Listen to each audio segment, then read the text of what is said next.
Hello, and welcome back to Stories with me, Marianne, and Teddy, up here in our house at the top of the windy hill. Well, it wasn't so windy today. As a matter of fact, it was a lovely sunny day here in Bangor, and we went outside into the back garden. Do you remember last week I told you that we'd planted some sunflower seeds? Every day we've been going outside, and every day we look, and there's been no sign of anything. And Teddy, I was really afraid I'd given them too much water and I'd drowned them. But today, there were three little seeds popping up. So we'll let you know how they come along. Now, we're down to our very last Beatrix Potter story. The one we're going to have today is The Tale of Two Bad Mice, which I think you'll enjoy. And then after that, we have a longer story that probably will take a week and a half for us to do, and that's going to be the story of My Father's Dragon, which is a wonderful fantasy about a little boy who goes off to find a dragon. So if you like dragon stories, you'll like that one, and if you love Beatrix Potter, you love today's story. And I know you like these little books, Teddy. So this is The Tale of Two Bad Mice. Once upon a time, there was a very beautiful doll's house. It was red brick with white windows, and it had real muslin curtains and a front door and a chimney. It belonged to two dolls called Lucinda and Jane. At least, it belonged to Lucinda, but she never ordered meals. Jane was the cook, but she never did any cooking because the dinner had been bought ready-made in a box full of shavings.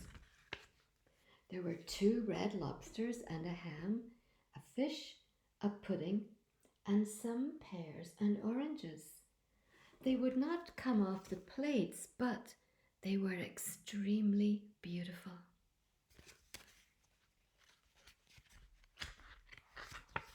One morning, Lucinda and Jane had gone out for a drive in the doll's pram.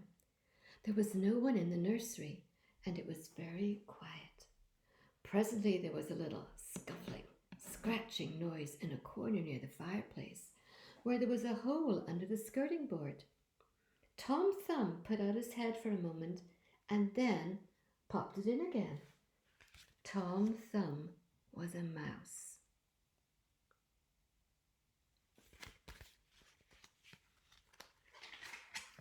A minute afterwards, Hunca Munca, his wife, put her head out too, and when she saw that there was no one in the nursery, she ventured out on the oilcloth under the coal box. The doll's house stood at the other side of the fireplace. Tom Thumb and Hunca Munca went cautiously across the hearthrug. They pushed the front door. It was not fast, and in they went. Tom Thumb and Hunca Munca went upstairs and peeped into the dining room, and then they squeaked with joy. Such a lovely dinner was laid out upon the table. There were tin spoons and lead knives and forks and 2 doll chairs, all so convenient. See how excited those little mice look? They thought they were in for a big treat. Tom Thumb set to work at once to carve the ham. It was a beautiful, shiny yellow, streaked with red. But the knife crumpled up and hurt him. He put his finger in his mouth. "It's not boiled enough. It's hard. You have a try, Hunca Munca." Hunca Munca stood up in her chair and chopped at the ham with another lead knife. "It's as hard as the hams of the cheesemongers," said Hunca Munca. The ham broke off the plate and rolled under the table. "Let it alone," said Tom Thumb. "Give me some fish, Hunca Munca." Hunca Munca tried every tin spoon in turn, but the fish was glued to the dish. And then, oh, I'm sorry to say this, Teddy, Tom Thumb lost his temper. He put the ham in the middle of the floor and hit it with the tongs and with the shovel. Bang, bang, smash, smash. The ham flew all into pieces. For underneath the shiny paint, it was made of nothing but plaster.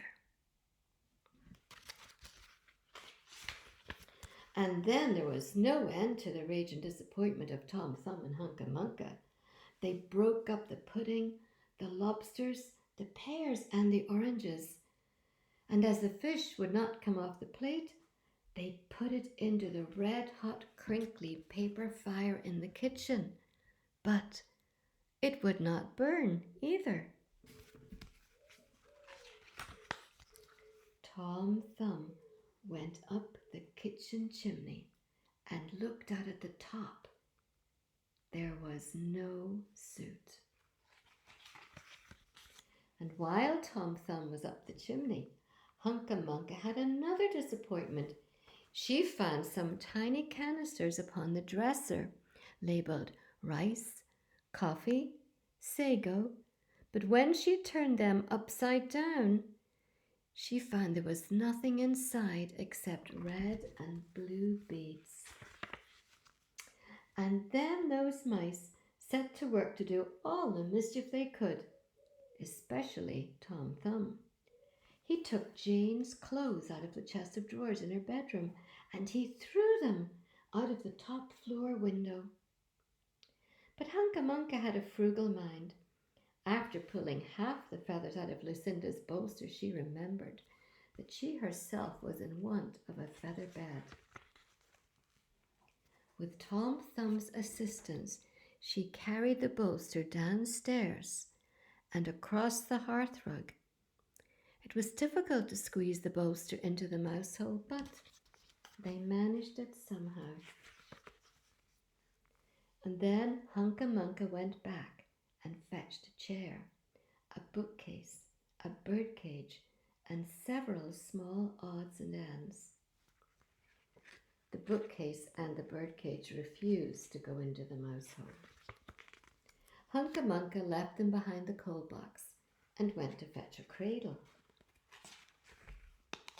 Hunca Munca was just returning with another chair when suddenly there was a noise of talking outside upon the landing. The mice rushed back to their hole and the dolls came into the nursery. What a sight met the eyes of Jane and Lucinda. Lucinda sat upon the upset kitchen stove and stared, and Jane leaned against the kitchen dresser and smiled, but neither of them made any remark.